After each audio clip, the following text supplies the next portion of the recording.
Hello everyone, તમારા બધાનું સ્વાગત છે જેબીસ કિચનમાં. રોજ સાંજે કયું શાક બનાવવું એ પ્રશ્ન બધાના ઘરે આવતો જ હોય છે, તો કઈ ટેન્શન લેવાની જરૂર નથી.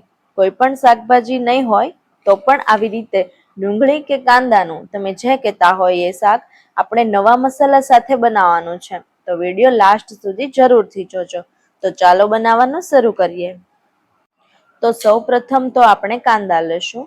તો મેં અહીંયા 6 થી 7 જેટલા લીધેલા છે અને મીડિયમ સાઇઝ છે એટલે એટલા લીધેલા છે. જો તમે તમારી રીતે લઈ શકો છો. અને પછી બધા જ કાંદાને આવી રીતે કટ કરી દેવાના છે. તો મોટી સાઈઝમાં જ કટ કરવાના છે ને આ રીતે લાંબા લાંબા કટ કરવાના છે. બહુ ઝીણા કટ નહીં કરો તો પણ ચાલશે, કેમ કે આપણે તેને સાતળવાના જ છે. તો આવી રીતે બધા જ કાંદાને કટ કરી લઈશું. જો તમે અમારી ચેનલ પર નવા હોય તો ચેનલને સબસ્ક્રાઇબ કરવાનું ભૂલતા નહીં. તો હવે કાંદા કટ થઈ ગયા છે. તો એક કડાઈમાં થોડું તેલ લેશું. તો થોડું જ તેલ લેવાનું છે, બહુ વધારે નથી લેવાનું. પછી તેલને ગરમ થવા માટે રાખી દેશું. તેલ ગરમ થાય એટલે તેમાં થોડી એવી હિંગ એડ કરીશું અને પછી જે આપણે કાંદા કટ કરીને રાખ્યા છે તે કાંદા નાખી દઈશું. કાંદા નખાઈ જાય એટલે તેમાં સ્વાદ પ્રમાણે થોડું મીઠું નાખી દેવાનું છે, એટલે તે કાંદામાં બફાય એમાં મીઠું ચડી જાય. તો કાંદાને 10 થી 15 મિનિટ માટે સાતળી લેવાના છે. ઘણા લોકો કાંદાને કુકરમાં બાફે છે, પણ કુકરમાં બાફવા કરતા તમે જો આ રીતે સાતળશો તો શાકનો સ્વાદ ખૂબ જ સરસ આવશે. અને પછી બધું સરખી રીતે મિક્સ કરી લઈશું. તે સરખા ચડી જાય તેના માટે ઉપર આપણે એક થાળી ઢાંકી દઈશું અને તેમાં અડધો ગ્લાસ જેટલું પાણી એડ કરી દઈશું. અને પછી ગેસનો ફ્લેમ મીડિયમ રાખવાનો છે. તો મીડિયમ ફ્લેમ પર જ તેને આપણે ચડવા દઈશું. તે ચડે ત્યાં સુધીમાં આપણે બધા મસાલા તૈયાર કરી લઈએ.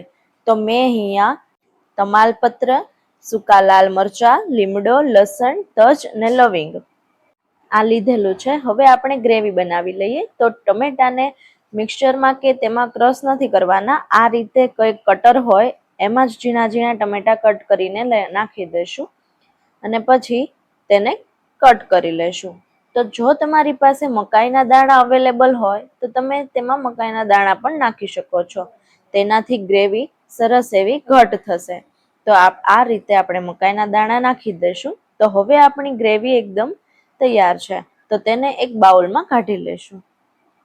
તો હવે આપણા કાંદા કે બફાણા છે કે નહીં તે ચેક કરી લઈએ.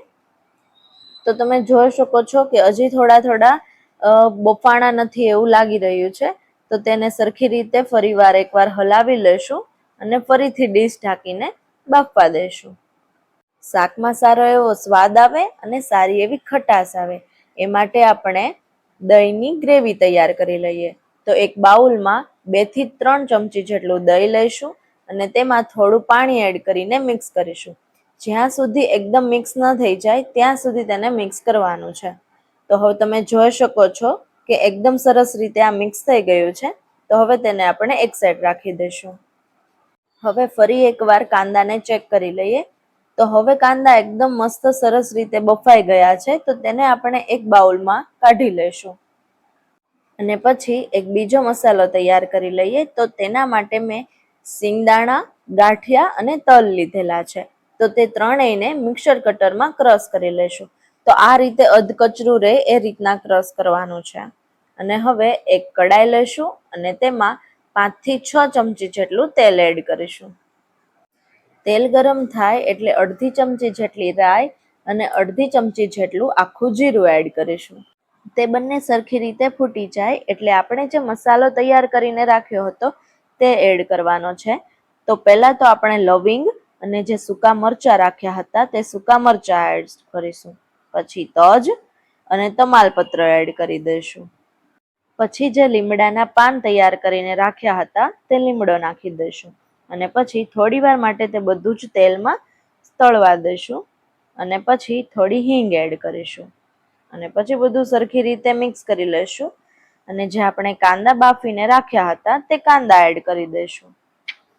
નવા મસાલા સાથે બટેકાના શાકની રેસીપીની લિંક મેં ડિસ્ક્રિપ્શનમાં મૂકેલી જ છે. તો તમે બધા જરૂરથી જોજો. બધું સરખી રીતે મિક્સ થઈ જાય એટલે તેમાં આપણે થોડી એવી હળદર એડ કરવાની છે. બહુ વધારે નથી કરવાની, થોડી જ એડ કરવાની છે. પછી હળદર એડ થઈ જાય એટલે કશ્મીરી લાલ મરચું અને લાલ મરચું પાવડર એડ કરીશું. કશ્મીરી લાલ મરચું 2 થી 3 ચમચી જેટલું એડ કરીશું એટલે સરસ એવો લાલ કલર આવી જાય. અને લાલ મરચું તો આપણે 1 ચમચી જેટલું. પછી બધું સરખી રીતે મિક્સ કરી લઈશું. સરખું એવું મિક્સ થઈ જાય એટલે આપણે તેમાં જે ટમેટાની ગ્રેવી બનાવીને રાખી હતી તે ગ્રેવી એડ કરી દેવાની છે અને ફરીવાર બધું સરખી રીતે મિક્સ કરી લઈશું. પછી સ્વાદ પ્રમાણે થોડું મીઠું એડ કરીશું અને થોડી એવી ખાંડ એડ કરીશું. પછી બધું જ સરખી રીતે મિક્સ કરી લઈશું. નવી અને ઝટપટ બની જાય તેવી રેસીપી જેબીસ કિચન પર વીકમાં 3 વાર આવે છે, મંગળવાર, ગુરુવાર અને શનિવાર. તો તમે બધા જરૂરથી જોજો અને રેસીપી કેવી લાગે છે એમને કોમેન્ટ બોક્સમાં જરૂર જણાવજો. હવે આપણે જે સિંગ, ગાંઠિયા અને તલનો ભૂકો કરીને રાખ્યો હતો તે એડ કરી દઈશું અને બધું સરખી રીતે મિક્સ કરી લઈશું. પછી તેને 5 થી 10 મિનિટ સુધી ચડવા દઈશું એટલે જે આપણે તેલ નાખેલું હતું તે બધું ઉપર આવી જશે. તો તમે જોઈ શકો છો કે સરસ એવું ચડી ગયું છે ને તેલ એકદમ ઉપર આવી ગયું છે. પછી આપણે તેમાં જે દહીંની ગ્રેવી બનાવીને રાખી હતી તે ગ્રેવી એડ કરી દેવાની છે. પણ હા, જો ગ્રેવી એડ કરો એટલે તરત જ તેને સરખું મિક્સ કરી દેવાનું છે, કેમ કે જો ગરમ શાક હશે અને તેમાં દહીં નાખશું તો દહીં કદાચ ફાટી જાય, એટલા માટે તેને ફટાફટ મિક્સ કરી દઈશું. હવે સરખી રીતે તે મિક્સ થઈ જાય એટલે તેમાં થોડા ઘણા મસાલા એડ કરી દઈએ. તો 1 ચમચી જેટલું ધાણા જીરું પાવડર અને જે આપણે લસણ રાખ્યું હતું એક સાઈડ તેની પેસ્ટ કરેલી હતી તે એડ કરી દઈશું. લસણને શાકમાં સાવ લાસ્ટમાં જ ઉમેરવાનું છે એટલે શાકમાં લસણની સુગંધ પણ આવશે અને ખાવામાં પણ સારું લાગશે. હવે ધાણાને ઝીણા ઝીણા કટ કરેલા હતા તે એડ કરી દઈશું અને સરખું એવું મિક્સ કરી લઈશું. હવે ઉપરથી આમાં અડધી ચમચી જેટલો ગરમ મસાલો એડ કરીશું અને દ્રાક્ષ આવે છે તે એડ કરીશું. જે સુકલ દ્રાક્ષ આવે છે ડ્રાય ફ્રૂટ્સ વાળી તે એડ કરવાની છે. તો થોડી તે એડ કરી દઈશું અને પછી બધું સરખી રીતે મિક્સ કરી લઈશું. તો તૈયાર છે કાંદાનું શાક. આવી રીતે કાંદાનું શાક બનાવશો તો ચોક્કસથી તમારે વધારે જ રોટલી બનાવવી પડશે અને શાક ઘરમાં બધાને જ પસંદ આવશે. તો એકવાર અચૂકથી ટ્રાય કરજો.